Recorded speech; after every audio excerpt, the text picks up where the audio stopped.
The whole reason to create a brand is because nobody likes anybody else's business. I love Apple. I have 16 different Apple products right on my desk here. I don't like the Apple Corp. I don't like anything about Apple business, but I love the brand. It's a facade. It's a halo. It's a projection. It's a thing that businesses put over itself to distract people from focusing on the business. And so what is that facade made of? It's made of ingredients that get me to see myself inside of it. When you build a personal brand, it's all about you. I don't see me in it. Hey everyone, welcome to the Know Like Trust for Real Estate podcast, where I help you craft branding and marketing strategies that align with your strengths. I'm Christine George, and agents who work with me grow their business on average by 40% by aligning their marketing with who they are, not what they sell. Today, I am super crazy excited for you to meet Marc Davison. Marc Davison is the co-founder and creative director for 1000 Watt, which is a branding and marketing firm for real estate. Aside from his 40 plus years building brands across a variety of industries, what I love most about Marc is he's a challenger. He's very, very curious, and he is not afraid to ask the really hard questions that get at the heart of what a brand stands for and what it's all about. He has certainly challenged me over the years, and it can be really tough when you get some really hard questions that you really haven't thought through. He's just amazing, and I have the greatest respect for him. He's an incredible marketer and very well known in the industry, and I'm so excited for you to meet him today. So let's go ahead and dig in.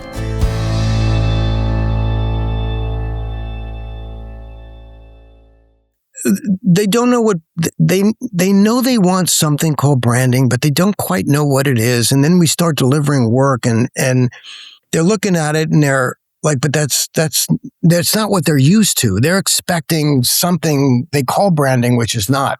And so this morning, after building out this whole foundation for what this brand is about, and that includes, creating the persona for the brand and the voice and the tone and all the characteristics and traits, which they don't know how to use.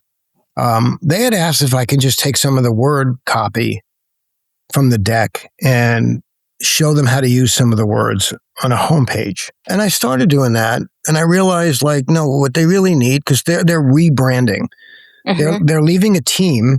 They're leaving a brokerage, taking a whole team with them and renaming the team and repositioning the team. So this is a true brand, rebrand. So this website needs to have it needs to activate what the branding is and that actually be what the brand is. So I showed them something this morning that had them kind of flipping out in one way, because they never pieced it together like that a website could actually activate a brand. They were expecting search for homes and, get your Zestimate, find out what all the tricks of a website.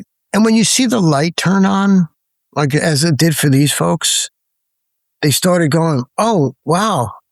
Then can we do this with this thing over here? Or can we do this? And yes, that's what you're supposed to do. That's real branding. And just so to see that light turn on and to see them actually put it together and now know what to do makes me feel confident that they're going to succeed with this. So that's, I get a ton of joy out of that. I do too. I find that my biggest why is helping them clear through the noise, because they just don't know how to stop being like everybody else. And they don't understand how to tell their own story. I actually have a great question for you. Well, you know what? We're going to go back. Oh, okay. We're going to go back. It's your show. Whatever you want to do. Well, let's start at the end and then go to the beginning. You want to start at the end? Let's totally do that. Let's flip it on its head. What's the last question? Well, so we're going to start with a rapid fire. Okay. You ready? Yeah. All right. Sure. I think. Early bird or night owl? Night owl. But I become an early bird. Huh? Yeah, I used to be I wake up at 11 p.m. and I'm up till 3, 4 in the morning. And I'm a musician, so I have things to do. I can sit and record. But now I go to bed. I'm falling asleep at 8:39 and I'm waking up at 4 and I'm raring to go. So just natural aging and biology is taking over. How does that work with Lori? She loves it because she's always been an early go to bed. And we'd go to bed. I'd kiss her goodnight, and 5 seconds later, she'd be sleeping. And then I'd crawl off to the studio. I have a recording studio here. Wow. And compose. Love it. But I can't do it anymore. I fall asleep with her. Like that's what you're supposed to do when you're married. Well, yeah. And, as you get older, it happens. Coffee or tea? Coffee. Book you recommend most often? A book I recommend most often. Well, given the nature of my work, the 22 Essential Laws of Branding. That and the Here and the Out Law. It's the two sides of the branding coin. I read books, but I'm more of a music guy. So I don't really have books that stand out as being things I recommend. Bruce Springsteen or Billy Joel? Can I say neither? Yes. Neither. Although I admire both of them. You're a New York guy, so. Well, yeah, I mean, child of the, born in 56. I saw the Beatles on Ed Sullivan. I needed a guitar that day. After that, next day, I got introduced to the Grateful Dead very early on. Yep. And I got very lucky to end up getting to know them, playing music with them. No way. But again, through like connections, friends. My best friend became their booking agent. So I got to meet them by going to shows, and one thing led to another. Late 70s, I saw the New York Dolls at Max's Kansas City, and I understood what punk rock music was starting to become. And that became a band I put together. We ended up with a record deal. I was into The Clash, big time, super important group. And a lot of the 80s stuff. But like Billy Joel, to me, they were corporate rock. And although Bruce's first album was amazing, that first record was incredible. Yeah. But after that, it just became very formulaic for me. I didn't like it. A brand you admire outside of real estate? Define admire. Like, do I admire them for like the brand work that they do, or I like their products? Well, give me one of each. As a brand marketing person yourself, who do you admire? And then as a consumer, who do you admire? Volvo. I admire Volvo. Volvo is a brand that represents one thing, and that is the one thing everybody buys the brand for. And while they never really say the one thing, if I said Volvo, what word would you, what word do you associate safety? with Volvo? I don't know. Safety? Yeah, safety. Like, why would you say that? They don't have that word anywhere, but they have over 250 patents for safety innovations for cars. Like, they live their mission. So I admire them because they represent an ideal, and everything that they do supports that ideal. Their cars aren't sexy. They're not fast. They're not this. They're safe. Yeah. And they never chased anybody else. For some things, I think I'm brand loyal to sneakers. Okay. I've long been a Saucony and Converse all-star. Converse since I was young, Saucony just because they're comfortable and they're about running. And I admire their focus on running. They are the shoe for runners. And, various different, I love Breville. I think the Breville brand is awesome. I have every Breville product. Maiden is a really cool brand. You know the Made In cookware? No. They're called Made In.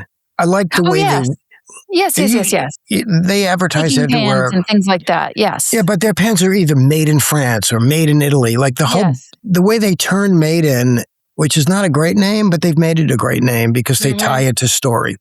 Yep. I admire that. A trait you value most in people? People who listen. A lot of people talk. They don't listen very well. It's better to be a good listener than a good talker. Yeah, I agree with you. To be engaged. I remember my grandfather was a man of notoriety. And whenever I would meet people who would tell me about my grandfather, they would always say, when you would talk to your grandfather, you felt like you were the only person in the room. It's always sticking in my head. Like even when I'm at an event, when you're talking to somebody at an event, their eyes are roving around and then somebody will come up and say, oh, excuse me, I didn't mean to interrupt, but I will always say, but you are interrupting. I'm talking to her because my grandfather was like that. So that's an ideal I admire. If I'm with you, I'm with you. Yeah. That's you're my focus. I don't always succeed that way, but like I admire that in people who make me feel like they're listening to me. If you could make somebody feel like that, you elevate. Yes. I always use this example, Christine, but like you ever like go into a store or bank or whatever, and there's somebody ahead of you and they open the door and then they don't hold it open for you. Yeah. Like you immediately think that person's whatever, an ass. But the other person who holds the door open actually lets you in ahead of them. Yeah. You don't know anything about them, but like you don't need to know anything about them. You already know everything you know. Yep. You know everything you need to know, and that person made you feel special. Yeah. And I think brands should do that. I think businesses should do that. I don't think real estate does enough of that. But I think that is a trait I admire. What energizes you? The sunshine. Little vitamin D. Do you know that vitamin D burns cholesterol? No. Yeah, so like that's the whole science of it. You get sun, the sunshine burns your cholesterol and turns it into... The sun is not pouring vitamin D into your body. It's converting your cholesterol into vitamin D. After 13 years of living in rainy Portland, Oregon, and they under-exaggerate how much rain it gets being in the sun. It truly energizes me. I don't know, being with people I love, like that energizes me. My wife, you just met her, like spending more and more time with her, that's energizing. And I know you can relate to this. You get hired for work and you do work and you deliver work. When that work works and the client uses it and it works for them, oh man, that's energy. Like they got what they paid for. Like they paid for something. There's now no regret. They're seeing ROI. That's very energizing. What's a trait you struggle with yourself? I know what that is. Are you going to say it? Well, I guess I should. Sometimes when you know you're right and you know everybody around you doesn't have it right, like I find it's getting easier for me, but it used to really, really get to me that I just can't get through the noise and right the wrong. There are some people in real estate who just have amazing, and in life, in the world, that just have amazing charisma and can sell anything to anybody, whether it's good or bad. I don't have that. And not that I want that, but sometimes I wish I did have that just so I can get people to understand you're not getting it right. This is what you should do and you're going to be fine. And I get nothing out of it other than to see you succeed. But it used to really bother me that I'm not getting through. And why do you think that is? I find you to be like very articulate and we know each other. You are a flipper, right? Like we're flipping this interview right now. We're going from the end to the beginning. Yeah. You are that person. Like you look at things from different angles. Do you think people just can't wrap their head around that? Yes, because of what you just said. See, I don't look at things from different angles.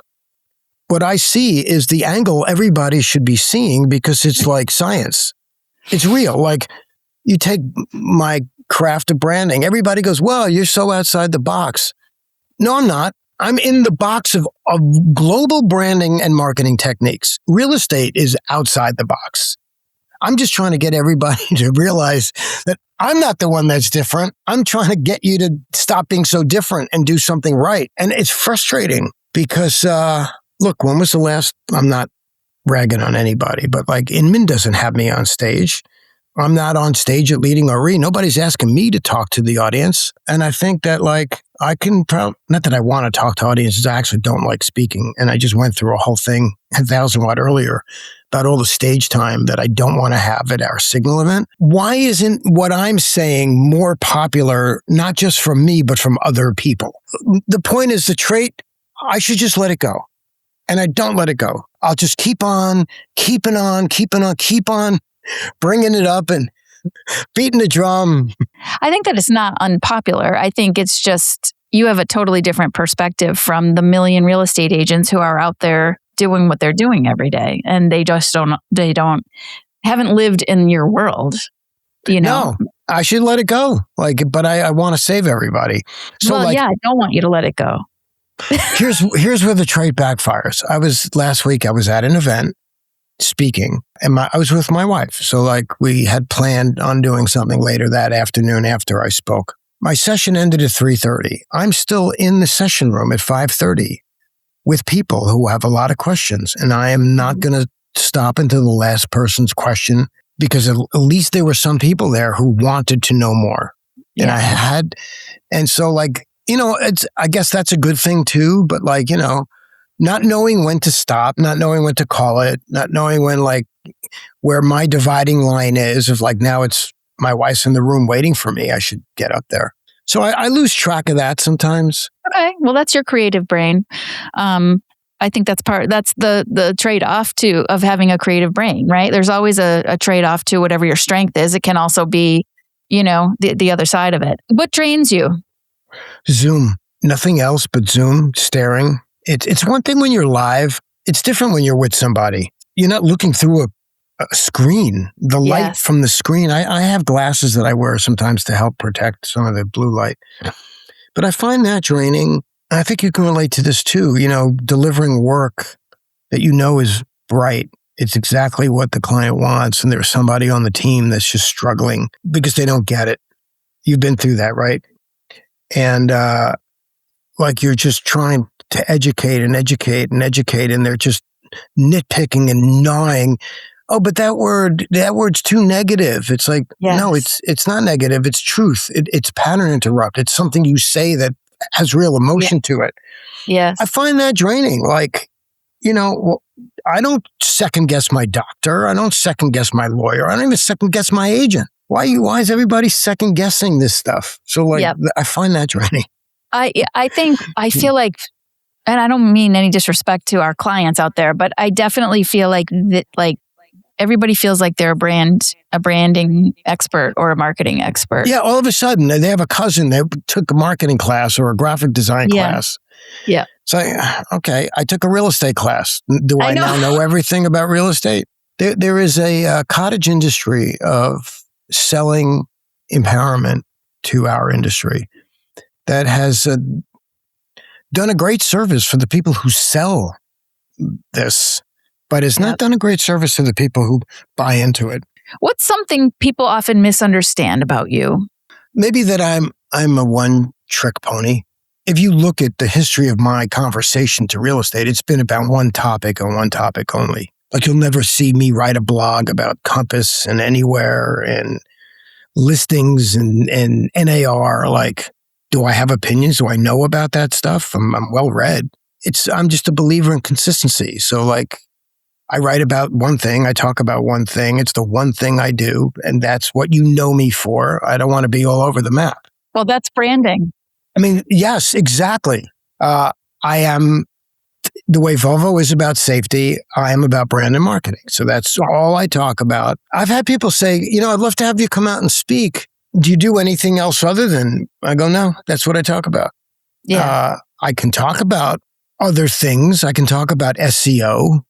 I can talk about AI. I don't want to. Like, that's not, I'm not that guy. I'm not that person. I don't know. I do hear time to time that I come across, this is what I've heard, that I come across as a little bit, I'm not part of the gang. Like, I don't go to conferences. I don't socially network. I don't really post on social media. I don't follow. Mm-hmm. So people sometimes might think I'm a little standoffish, and I've heard that.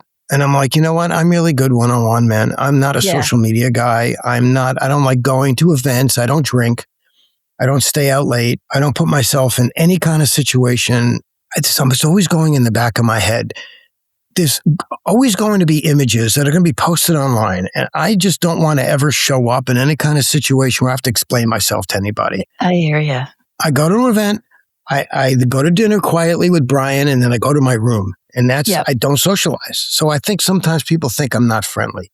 Well, you have that New York essence about you too. And I think sometimes people don't always, they feel like it's abrasive.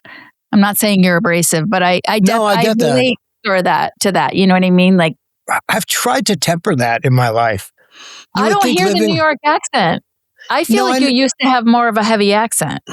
I never really had that. I think that it's in there. And if I get a little bit like over passionate about something, it'll come out a little bit more. if I'm around New Yorkers, so we have a client right now who's a New York brand. Whenever I'm on with them, within 10 minutes, I sound like them. It just naturally happens. But I grew up in New York City. Yeah. I rode subways to school. Like I had to fight for every single thing in my life as every other New Yorker had. So, like you get to the point. People will get the truth from me. And I've tried over the years to package it better.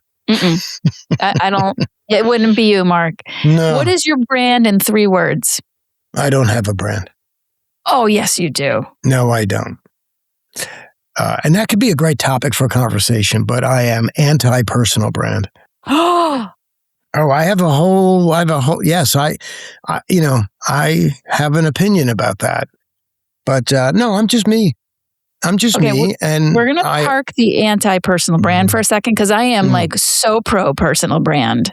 Hold on. We're going to park that. We're going to come back to that. What do you refuse to compromise on? My opinion about personal brand. All right. When do you feel most proud of your work? Context. I no longer do the work. I influence the work. Insofar as my company is big enough, we have creative teams and they do the work. I will contribute to the work. I will direct some of it. I will not direct some of it.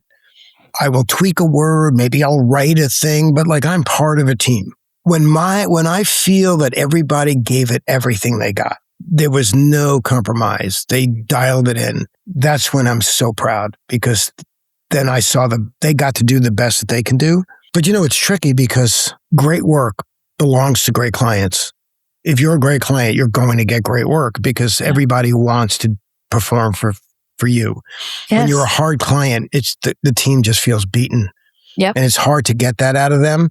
And that's a challenge too, to override that. But like I'm most proud when we deliver the best that we could have done and the client sees it. So that's, in work, in business, that's my answer for that. And my last rapid fire, if someone described you after meeting you just once, what would you hope that they would say? Oh, I was so surprised that he's Jewish.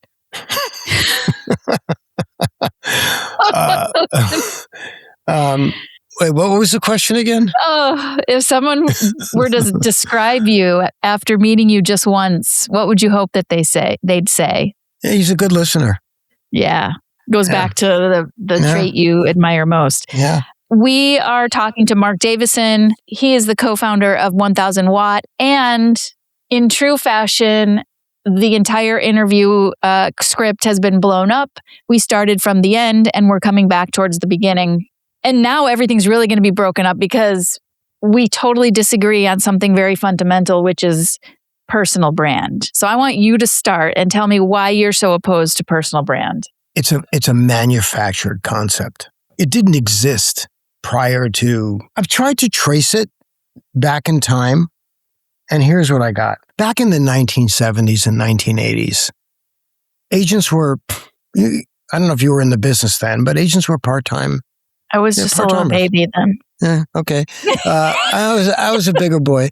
But agents were part-timers. It wasn't a career.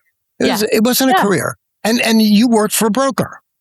The broker was the entity in the marketplace, and people contacted the broker, or maybe they knew, they knew whatever, Deborah is on the PTA and I'm on the PTA and she sells real estate. But Deborah didn't have listings. Deborah didn't have sold. She didn't have a portfolio. It all belonged to the broker. Deborah was a salesperson.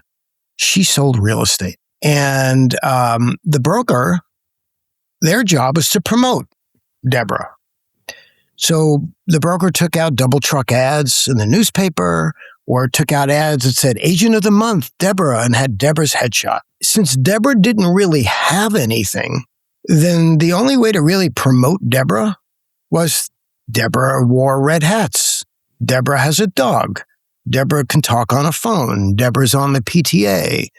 Deborah does this. Deborah does that. Sell her personality. Because everybody has a personality.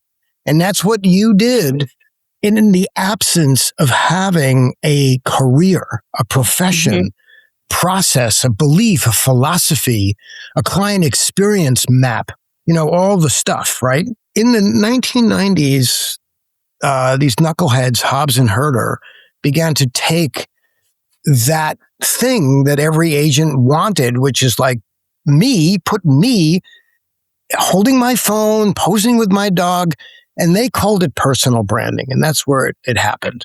And so now all the Deborahs in real estate who had nothing else but their Pepsodent smile and their puppy could have these little personal brands. Today, every realtor you know and every realtor I know have a book of business. They're running a business. They have an enterprise. They have listings. They have clients. They have reviews. They have everything that you can possibly ever want to build a brand. And to stay stuck in the, look, this is me on my phone, personal brand stuff, building it around your person. You're sitting on a explosive vault of good stuff that you can build a brand on. You don't need to build it around yourself. Build it around all the things that you created and make it a brand. And I'll just tack on this other thing. When you build it around yourself, then it's all about you. And that would be like Volvo building a brand around its founder. The whole reason to create a brand is because nobody likes anybody else's business. I love Apple. I have 16 different Apple products right on my desk here. I don't like the Apple Corp. I don't like their business practices. I don't like how they charge. I don't like anything about Apple business, but I love the brand. So what is that? It's a facade. It's a halo. It's a projection. It's a thing that businesses put over itself to distract people from focusing on the business. Yeah. Because nobody likes anybody's business. And so what is that facade made of? It's made of ingredients that get me to see myself inside of it. Why do people buy Volvo? Because I self-identify as people who care about safety. Yeah. When you build a personal brand, it's all about you. I don't see me in it.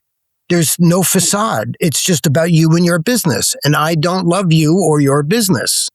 Yeah. So I think that you can build a personal brand, but you're just doing what Deborah did 40 years ago. You're leaving all the other good stuff that could become part of the story that would take it outside of you as the person. That's my take on it. Your perspective, I think, is very purist, and I appreciate that. And I actually wrote down a quote from one of your blog articles that I think goes along with what you're saying. You said, authenticity has become styled and manufactured through fabricated personas and influencer-style content created to win business from people making one of the largest financial decisions of their lives. Yeah, I remember writing that. That came out of my keyboard, and it was like, that was articulate. Well, you were talking about authenticity, right? And and how it's an overused, it's a buzzword, it's overused. I think what I hear you saying is authenticity is you standing with your phone, is you with your dog, right? It's this whole persona of Deborah. But it's fake because Deborah doesn't walk around all day long on her phone. 100%.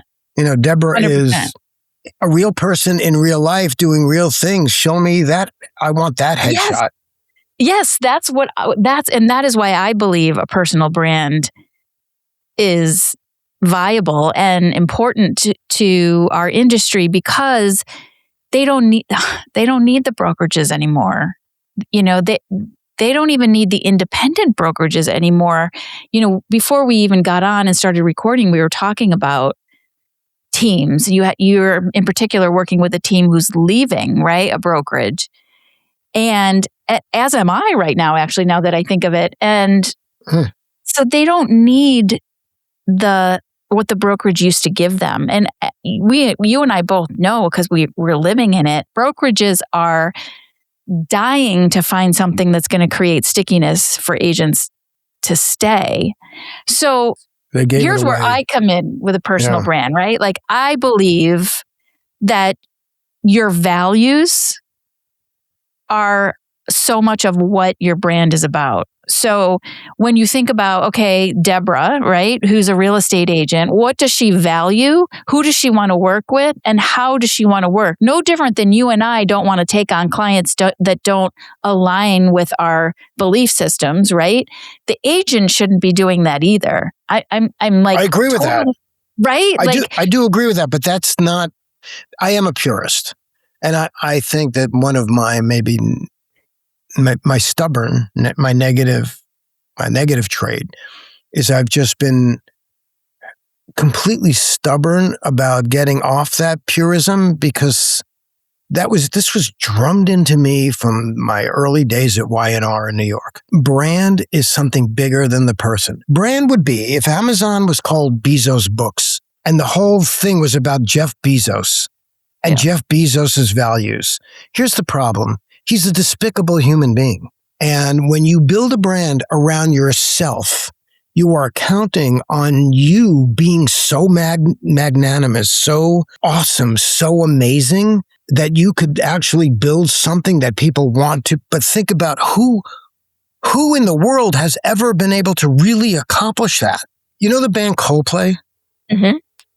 Chris Martin, lead singer. Yep. An amazing songwriter, an amazing singer, an amazing performer. What's his personal brand? Even he doesn't have one. Right. When I ask agents, when they talk about I go, what's your brand? They don't even know. They have no answer. They go, it's me. I know. Yeah. I go, well, you're a person. You're a human being. You're not a brand. I'm not buying you. There aren't people lining up to pay extra money. If you're a brand, okay, brands are worth more money, right? You buy a branded item, you're paying for the brand. I don't know agents out there getting 10% or 20%. And this really extends up into the luxury agents. I'm a luxury agent. Oh, so you must charge 20% for your services. No, actually, I charge less than most agents for my service. Well, then what makes you luxury? I know when I buy something luxurious, I'm paying a lot of money for it. Right. Well, I'm not because my wife won't let me buy it. She's like, that's stupid. You could get it the same thing for cheaper without the brand name. So I think what you're talking about is building profile. It's building personal profile. The word brand, to me, is the word we use to describe the entity that you build up and around you that distracts me from the business you're in and connects me to something bigger than just you. And that's technically, look, the books that I recommended earlier, you read those books, you realize that's classic. Right? Yeah. It's classic. I mean, you create archetypes and you create personas. Like values are important. Reputation's important. Visibility is important. But that's all they are is values, reputation, and visibility. If they're not built into a strategy that projects something bigger than you. So I'll give you an example. There's a woman in Scottsdale. She's like my age. She has a business that's booming, a real estate business. And she's got social media that would make any one of your listeners envious over her engagement. She gets stopped in the street and people ask her for her autograph. It's not her name. The brand is SW55 plus. She built a brand. The brand represents people who are 55 and older looking to live in 55 and older communities. And the brand is all about, so when you go to her brand, you don't see her. Mm-hmm. You see you. You see pictures of you. You see like-minded people you can self-identify with playing pickleball and doing all the things that people my age should be doing that I don't do. I'm not that client for her. And when I said to her, I'm just so surprised that you didn't, she goes, nobody cares about me. And when I die, this thing will die with me. Like I branded it. So like I can put this in any market, in any place in the world. It's like a personal brand has no stamina. You can't scale it. Christine, you know how many agent team leads? I get team leads calling me going, I need to change the name of my brand from Christine George team to something because agents can't build their own thing within my thing. Because it's name and name and name. So like these personal brands are running into scaling issues as they grow.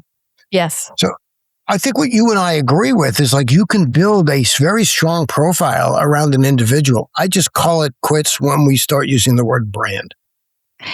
Yes. I think though with this example you gave with the SW55 plus, I would disagree unless she's got like a huge team of people and nobody's working with her. I would disagree. She's got people. She does. Okay. If you're a solo agent, though, people do care about you because they want to make sure you're going to give them the best service. 100%. But still build a brand. Own the brand. Don't be it. Own it. Like if you really want to take pride, you own a brand. You don't need to be the brand. Like nobody in real estate's Beyonce. There's no Elizabeth Taylors. It's just a bunch of real estate agents that, it's real estate agents. The idea that you're going to build a brand when celebrities don't even, I get people say, well, what about Sirhan? That guy built a brand around Sirhan. So it can still have your name. He owns a brand. He's not the brand. He was when he was solo, but he's figured out how to make it bigger than him. So I'm not saying you don't have to, you can name it your name, but just get out of your own way. Don't make it about you. Yes. Make it about the clientele. Make it about your belief system. And now you've got something way more valuable. Yeah. I think we're saying the same thing. Just I'm wrapping the word brand around it. And you're saying absolutely it's not because you're more of a purist than I am. But you're smarter than me because more people want personal brand than what I'm selling. What I'm selling, people go, oh, but I want personal. I want you to build it around me. It's like, that's not interesting. I was talking to that guy, Tarek. Tarek yes. Musa. Yeah. Okay, he's on TV. Him, Joanna, whatever, and, Gaines. from Gaines. They've built, she's got Magnolia, so she built a brand around herself, which is like, that's smarter. She's 10 times more success. You look at Joanna Gaines' success versus Tarek. Yeah. Tarek is stuck in the personal brand. I'm Tarek. Joanna owns Magnolia. Magnolia owns a farm. They own a cafe. They own a silo. Like, I go big, man. And you can still be you. You can have the best of both worlds. Yes. Okay. Yes. And that really just depends on what your goals are, right? If you're a $20 million agent and you don't care about scaling beyond like Sirhan did, that's a different story. I think that's a different goal. It's a different client. It's a different goal. And what I would say to that client is, if you build it around you, again, goes back to this. If you build this all around you, if all your storytelling is all about you, if it's what you sold and what you listed and what you think and you're the face of everything, then what you stand for, what you believe, what you're about, the big payoff of working with you is not evident. And what you lose, and you all lose this, is the client that hired some other agent that you go, that client should have been my client. And the thing is, they didn't know that because you're so busy telling everybody how great you are and what you sold. You're not telling them the story. They want to hear about themselves and their journey. Well, yes. I hear you saying two things there. I'm totally against pounding your chest, telling them how much money you made, what your GCI was, how many transactions you did. I think that's really important data for your back-end business, but nobody cares how many houses you sold. It's the strangest industry that goes out there and beats that drum. I think it's so weird. And I think consumers think, A, you don't need my business, you're making too much money, or B, you don't have time for me. I think that's the message consumers get when they hear that. But the other thing you mentioned, and I actually did want to talk to you about this, was the customer journey. Because I do believe when you're building a personal brand, it does need to be about what the customer experience is. And in one of your other blogs, you talked about the customer journey and what the website purpose is as it relates to the customer journey. And you had these great personas in that blog post. Talk a little bit about that, what the customer journey really is and how you should be building your brand around that. And then talk specifically about the website, because actually we started talking about that in the beginning of this too. So if you ever went to like At Home, it's a store, that the big department store that sells home furnishing.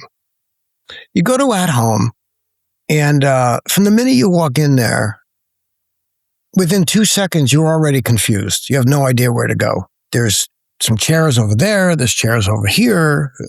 I don't know where anything is. And so begins your customer journey inside that department store of confusion. And as a result, you miss out on because you got to find the thing you went there for. You're so busy trying to find that you're missing things along the way. What IKEA figured out is that if we could make the journey through our store so much easier and simpler, people are going to really enjoy their experience here and end up buying more. The customer journey and the science of it, which is mapping the customer journey, is something that if you are calling yourself a brand and you're not doing this, then you are not a brand. You are missing out on the thing that makes you a brand, which is understanding the moments where customers fall off a cliff. There is no industry more ripe for that kind of work than real estate because there's just so many pain points. And what startles me, Christina, is that agents are aware of the pain points, and they not only allow consumers to enter those pain points, they invite them into those pain points. I'm going to give you a really sharp example. You get a just sold postcard in the mail, and it says this home that's 5 houses away from yours sold for $950,000. Your first thought is, shit, my home is worth $950,000. I'm thinking of selling. The agent gets your call. So they succeeded in getting the phone call. And what they've just invited themselves into is the hellacious conversation they need to have with you as to why your home is not worth $950,000. They just invited misery. And they invited misery by marketing the thing no one cares about. They don't care what you sold it for because they'll find out. What people want to know, and I asked this, what do you think the neighbors really want to know? How did it sell in 5 days? Why did it take 9 months? What did you do to sell it? Nobody tells that story. That's the customer journey. So as a result of, and I got to the very end of the journey, which I guess a pattern of always starting at the end. But like, there's an example of like, you've missed out on the whole journey that a seller has and how they start perceiving. So when you get a seller who tells you what they think your house is worth, and you don't look at yourself as possibly even being part of the reason why they think it's worth more because of all the just solds that they've been getting from you, real estate sets people up to be in a bad situation. And it begins, I think people don't even know when the buyer journey starts. They have no clue because they don't study it, and then they're not aware. So I usually have this handy, but I brought it to an event. I don't have it on my desk. I spent 2024 mapping the entire customer journey for buyers and sellers. I stopped at 100 pain points for buyers and 100 pain points for sellers. Moments when a buyer or seller has entered into that moment of pain, and I run teams through these exercises of pick one of these moments out of the 100, isolate that moment, understand it, figure out how you can solve it and when, so you can obliterate it from the journey. Like, why would a client need to go through a pain point? Okay, here's an example. You have a lot of buyer agents working with buyers, and you sign them up for a listing alert. The listing alert takes the buyer to an MLS page. Did you ever go to an MLS page and look at listings? Yeah, it's horrific. It's horrific. So you as an agent just sent me into a horrific experience when I have Zillow that I could look at with no mention of like, so what do you do? Like once you're aware of a pain point, what a brand does is it solves it. It eliminates it. It improves the experience. So maybe you can't change the listing alert, but you could send an email to the client and say, hey, look, I'm about to do this to you. I'm going to send you into the 1900s websites circa any design. I need to do that because the MLS actually has best data of all. But here are also the links to the properties on Zillow or on my broker site or like alter the experience so that the person getting the email goes, you know what? She thought about me. Again, when you're a personal brand and all you're thinking about is yourself, you're not allowing for the moment where you are thinking about others. There's empathy that is missing from real estate. And this happens hundreds of times during a journey. Yeah. And it's behind the scenes. There are things going on like, hey, Christina, we're about to make an offer. We need to now get your mortgage locked in. We need to get you qualified for a mortgage. You're going to be like, what are you talking about? I pre-qualified 2 months ago. Well, actually, that was nothing. That meant absolutely nothing. So now you need to gather all this paperwork 24 hours before you need it. Again, you're lobbing anxiety at the wrong time, wrong place. Yeah. So two questions, follow-up questions. Why do you think this particular business that we're in is riddled with all of that?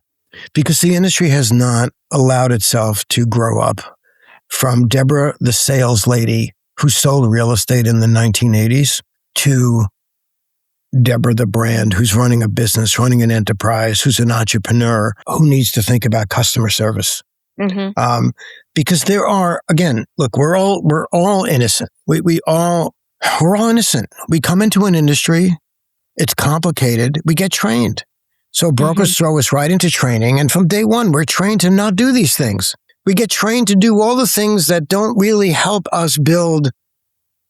Every once in a while, you will get, and there's tens of thousands of these superstar agents who have figured out how to build strong businesses and solve for these problems. Mm-hmm. There are agents who have figured out how to not only eliminate pain, but there are some who have figured out moments when there's happiness, and they do things even in those moments to accelerate it into ecstasy. They are operating at a level of branding that I would say that's luxury. Yeah, and you could make somebody... That's probably like 1% though, Mark, It should be more than that, but look, not everybody in real estate comes into this industry with all the available aptitude and depth to make it the most that they could make it. Everybody, we all have bars. But we're not elevating. No. Christina, think about this. You and I, we blog and we write and we podcast about branding and marketing. These are important things. But we don't get the same audience as these knuckleheads who are out there pontificating about listings, about NAR, about Compass and Anywhere, and about lawsuits. These things are important, but none of us can control any of it. It's all out of our control. But, they grab our ears and our eyes and they hijack our brains, and we get fixated on things that we have no control over. Yes. Our industry has a magical ability to sideswipe people's attention and not focus them on what they really need to be focused on to build a strong business. Yep. Well, there's so many, shiny objects out there too, I think. Not to diss the tech space, but, the tech space in particular seems to always flash, new shiny objects for, these entrepreneurs to, be distracted all the time. I also think, that the barrier to entry is at the foundation of what the major issues are. I mean, there needs to be a much higher barrier to entry for people to get into this profession, because it is 1,000% trading the people's largest asset. I mean, it's so critically important. I will never argue that. I support that 100%. It should not be. When I think about the responsibility that I carry with a client, it pales in comparison to the responsibility an agent has with a client. Mm-hmm. And to get into this profession, I not only had to put in years of academic knowledge, I had to get mentored and apprenticed and work my ass off for no money for a long time. My first job, I got paid $18,000 a year to be a junior copywriter. And learn. Nothing I wrote ever got used, because my job wasn't to write better copy than the senior copywriter. My job was to learn how to live within the pecking order of an agency. And should some of my copy have been used? I don't know. I thought it was good, but I had to pay my dues. Real estate agents, 100%. But if you're in it, if you can get in, if you get easy entrance into it, maybe there's a positive side to that. What a wonderful industry that, anybody can come and work in it. But then where's the training?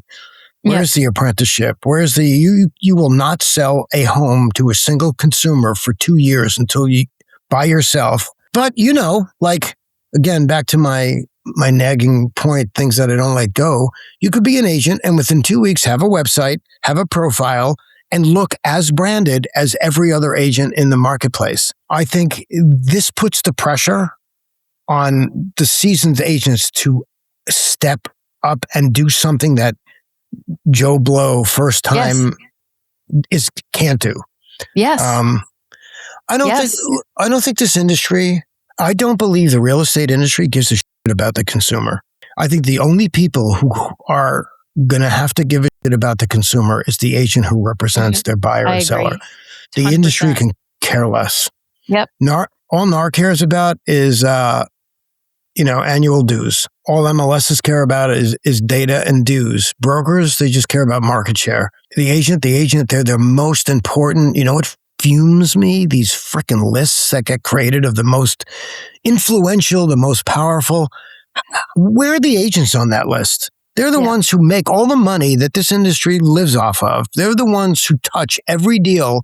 You don't see them on the power ever anything or the most influential or the newsmaker lists. I think the industry's got it all backward. It's why I'm hard on agents, but it's why I also invest all of my energy into writing for them and working on their projects. They are where the biggest opportunity is, for sure. And I feel the same way you do. I know. Working with agents because I just feel, especially the ones that aren't part of bigger teams where they are doing everything.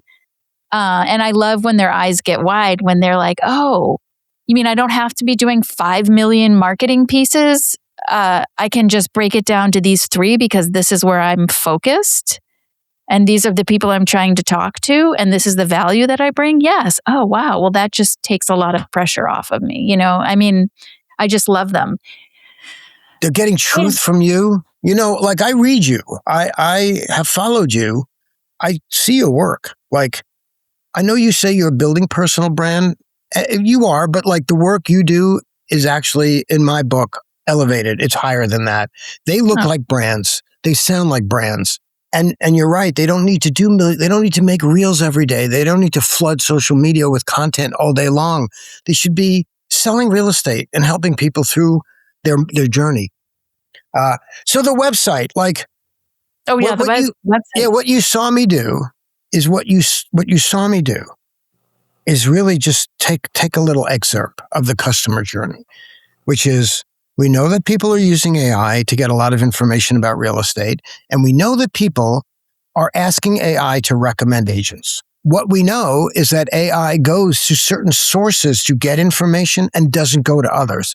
AI is not looking at TikTok videos. AI is not looking even at Instagram videos. AI looks at Reddit. AI looks at YouTube. And more and more, you're going to see the rise of Gemini is going to become ever more prominent because it's baked into Google. People's habits are still very much on Google, even though they use a lot of chat, GPT. But like when you ask an AI to recommend 3 agents who can help me sell my home in my zip code in my neck of the woods, it's going to get better and better and better recommending agents who operate in those zip codes. So what you saw me do in that blog post is extract out. I did an AI search. I asked AI to recommend 3 agents in my zip code. It then gave me a list of 3 agents. And I said, okay, if somebody clicks on that link, on that first link, I have to assume, understanding their journey, that they've already been searching for listings. They likely have information. What they need to know is that I'm right for them. Mm-hmm. So what you saw me do is create a homepage with just a hero message that basically says, hi, I'm Bridget. If you're a first-time buyer looking to buy homes in Tonka Verde, I know this area better than, like, if I'm that consumer, I'm done looking. Yeah. Like, I've landed exactly. You have just read my mind. Yeah. You have made this all about me. And that is so powerful tie that together. Is it hard to do? No, it's not hard to do. If anybody's listening to this, just ask Christina to help you do that. Or Mark. Whatever. But go ahead. Yeah, it's not that hard to do. This is the work we do. It's science. Mm-hmm. You're mapping information and putting it together to create a journey that nobody gets a hitch in the middle of it. I did mention this off camera before we started. So going back to starting at the back and going to the front, which is how I read magazines anyways, by the way. I do too. Yeah. I always start at the back. Me too. Always do. Mm-hmm. I have a great respect for Marc. We've known each other quite a few years now, I think. I just love the way your brain works. I love how you challenge the industry. I love how you teach us to be better marketers, how you teach us to be focused on the consumer. I love that we have the same hair. My God, we might be related. And we'll finish this by, I'm going to ask, how do people get in touch with you, Marc? I'm easy. Marc at MARC at 1000watt.net. I respond to everybody. You do?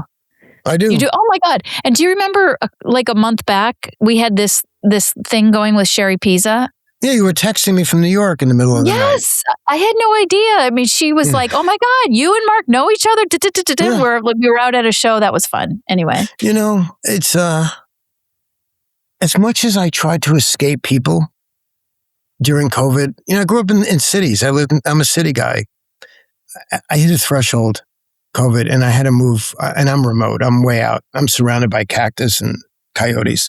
But I do get off on interaction with people and dialoguing and meeting people. I don't go to events, but you email. Yeah, absolutely. Email. You do respond very quickly. That's important to me. We're a brand agency. To hire us, it's expensive. Every client that comes here, we put 5 people on a team. We may not be a solution. You're probably a better solution. You are a better solution, and your work is really impeccable. Like I don't say that often. I usually am a critic of everybody's work. Do you remember when you were talking to me about possibly doing this? And I started, how good's your designer? Like, you're going to do logos. And I was all high and mighty on the design. You guys do great logos. Thank you. But if you have questions, sure. Yeah. Email me. They should CC you on it. We should, together help them. Yeah, absolutely. Would love to do that. And I want to just stay in touch. And this is just also goes to show we can do similar work and still get in a room and collaborate and have great respect. Oh my God. I'm a huge fan of other agencies. Anybody that does good work I'm a fan. What I will do is we have a free newsletter. I'll send you a QR code. We have like a 70% open rate, but it's also a mountain of work to put that together every week. Yeah. Well, you've got some good people too. She does great work, great writing. I love her stuff. She does great writing. Brian does great writing. We have a design team that contributes. We put a lot of effort into it. And the open rate shows, but it's free. And it's it's called a dose, and it's a dose of inspiration. So we're sharing things that inspire us. See, a 2-3 minute scan and read. We don't really get too in the weeds of real estate. So I'll give you a QR code if people want to snap it and sign up. Yep. It's free. Absolutely. Sounds good. Marc, thanks for being here. It's been awesome. Should I hang on or how do you want to end it? We just say goodbye? Yeah, hang on. We'll say goodbye here and then we'll hang on. Goodbye here. Goodbye here. Thanks so much for listening. If you loved our conversation, I would love it if you would click that follow button if you're listening to us on your favorite podcast. And if you're watching us on YouTube, make sure to click that subscribe button so you never miss another episode. And if you're interested in our Sunbeam newsletter, go to postandbeamcreative.com and sign up. I'm Christine George, and you're listening to Know Like Trust for Real Estate.